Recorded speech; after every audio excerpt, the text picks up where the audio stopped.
I have to be honest with you, I was enjoying Throne Liberty, at least for the time that I was playing the game, doing the open beta tests, just doing the main quest, exploring the world, nothing crazy.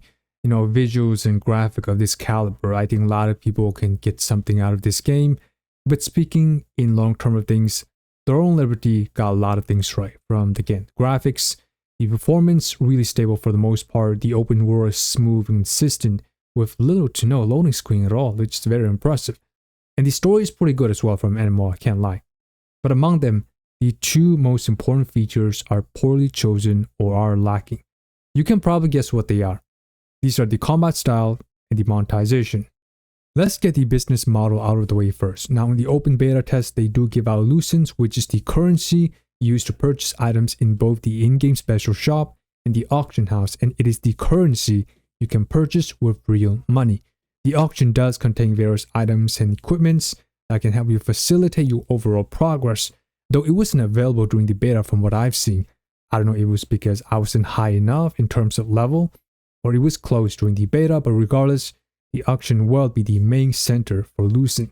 The only free way to obtain lucen without buying would be to sell items for sale in the auction house, and this is what we know so far based on what they told us, and let's be honest, that's going to be easier said than done. And the fact that you can purchase lucen with real money, things could go very well bad, and more than likely I could see the pay-to-win getting worse over time.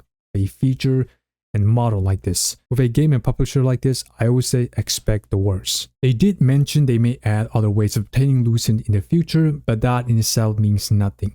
In addition, lucen is what you use to buy premium passes, a leveling pass, which is a one-time purchase, and you have battle pass, which will be recurring around every month. And this battle pass does give you more exclusives and additional items that you can use to upgrade gear, so there is an advantage to be gained from purchasing the battle pass.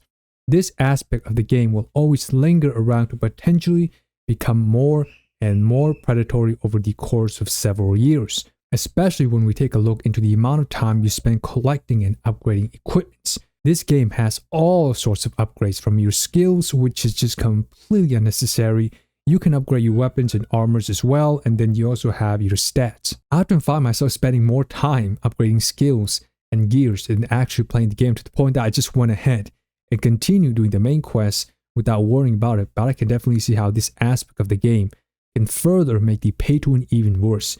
If you can get more crafting items from battle pass and use lucen in the auction, I think they need to just completely remove these upgrade stimulators, which really make this come off as a mobile game, and just have different tier of gear and new unlockable skills. Keep things simple, there's no need to make it more complicated. So you have that to keep in mind. With that aside, let's really dive into the combat system.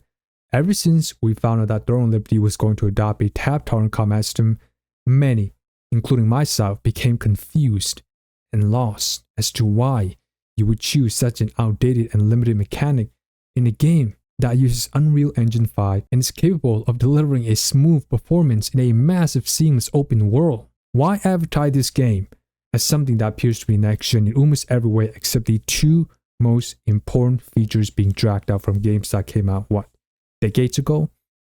It just doesn't make sense. It doesn't add up. As you may already know, Throne Liberty uses a tab-tolerant combat system in which you need a target to execute your skills, and you also have to be within a certain range of your target, and strangely, the proximity is pretty tight in Throne Liberty, I have to be honest, even with ranged weapons, which makes the combat comes off even more awkward and static, since the more you move away from your target, the more likely you get a message saying you're too far from your opponent and can't use your skill. Allow me to once again break things to the dickheads as to why tab tolerant is outdated and does not offer the same versatility as action or hybrid. So in Throne Liberty tab tolerant system, you need a target, which means there is no free casting. So you can't use your skills, a lot of your skills, not even the basic skill attacks, without a target or within a certain close range. You only have some AoE skills that you can use without a target, but they typically also lock you in place since it requires charging time. Being able to free cast some basic attacks is essential since it allows you to actually flex your character class and styles in whatever fashion you want, whether that's using as an AoE against mobs in front of you or maneuvering around your opponent while also using your skills in whatever direction you want. It's all part of a combat mechanic.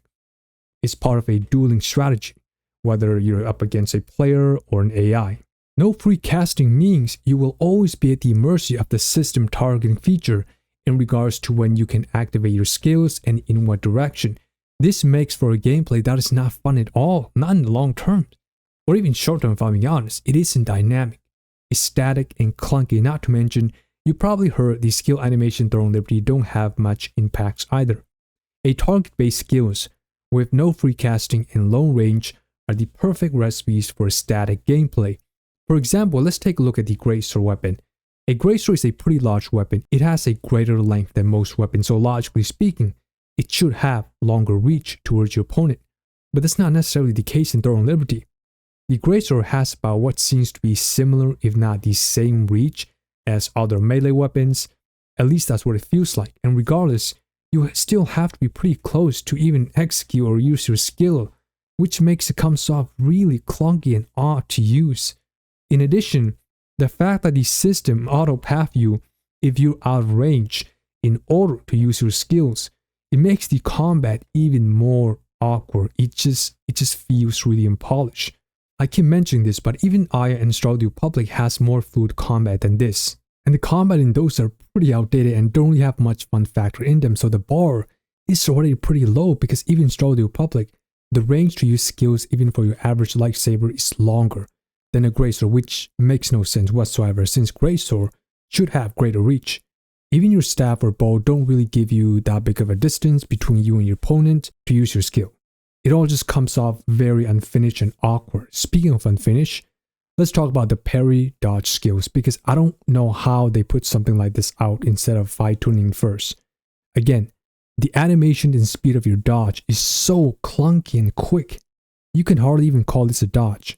There's also sort of a little pause in your character after you dodge that really makes the skill clumsy to use.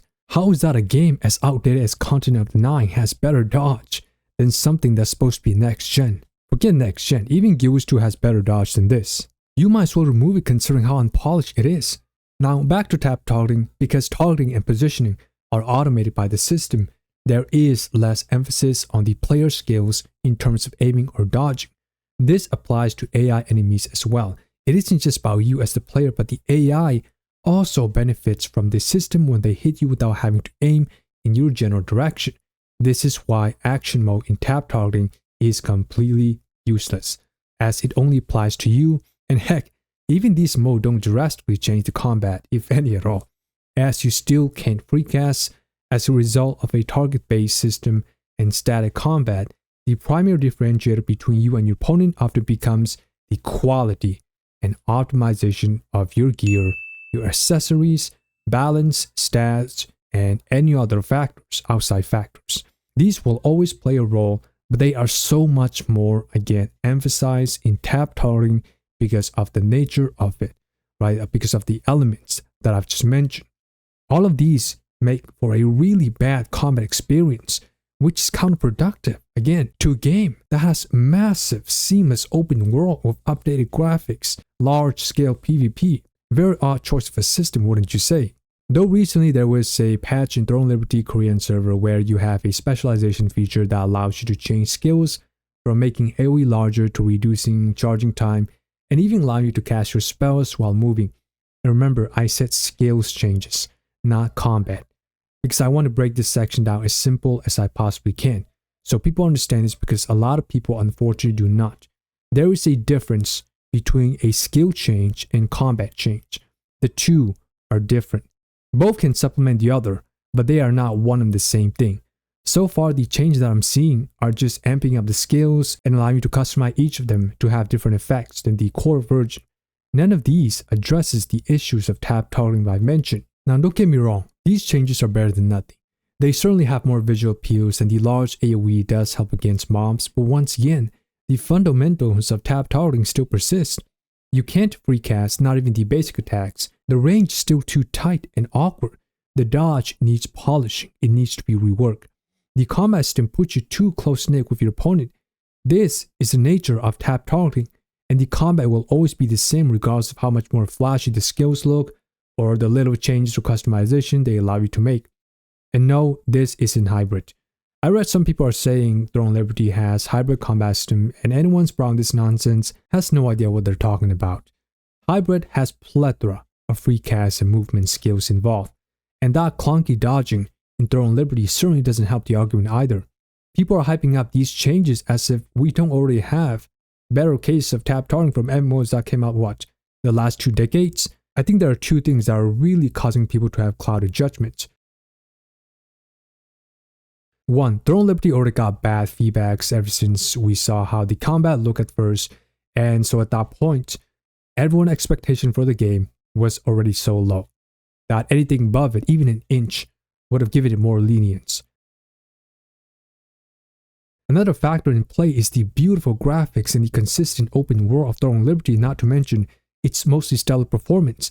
It is making the game very bearable despite its bad combat, and most people can't seem to decipher that these 2 elements are playing a large role in their perception of this game. The game does a lot of things right, and it's clouding their judgment from being objective, and instead it leads to them fanboying over Throne Liberty. It's okay, you can like and enjoy something while also recognizing its major downfalls. I admit it, I enjoyed the game for the amount of time I was playing despite its bad combat system, because frankly, I've never played an MMO with graphic, open world, ambience, and detail of this quality. But I can also set aside my enjoyment and be objective about its bad features, because all you're doing is giving these companies the wrong idea, and the last thing we need is them thinking they made the right choices in regards to the combat style and the business model. Be honest with yourself and these people. Overall, from my point of view, I think it'll be an enjoyable experience just doing the main quest, exploring the open world, which is kind of opposite from what the game mainly advertises itself as, being that of a large-scale PvP focus. Anyway, let me know what you guys think in the comments, and as always, consider subscribing and leaving a like as well, and I will catch you later.